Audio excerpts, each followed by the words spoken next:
প্রার্থী আমি, আপনারা আমারে ভোট দিবেন। এখন উনি এমপিতে উপজেলায় নেমেছে, কিন্তু উপজেলায় প্রার্থী হয়েছে উনি। এখন আমি আওয়ামী লীগ অফিসে একটা মিটিং এ গেছিলাম। এখন তার প্রেক্ষিতে উনি এই বক্তব্য দিছে এবং আমার বাবাকে নিয়েও বক্তব্য দিছে।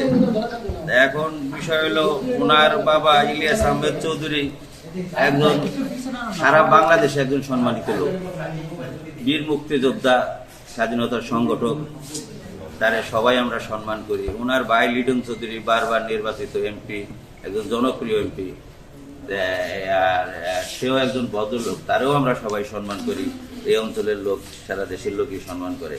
এখন ওই পরিবারের একটা ছেলে যে তার মুখ দিয়ে এইভাবে অকথ্য ভাষায় গালিগালাজ কথাবার্তা একটা মুক্তিযোদ্ধার সন্তানদের যার সন্তান বলা, এটা কিন্তু সারা দেশের মুক্তিযোদ্ধা এবং মুক্তিযোদ্ধার সন্তানদের জন্য একটা অপমানজনক ব্যাপার।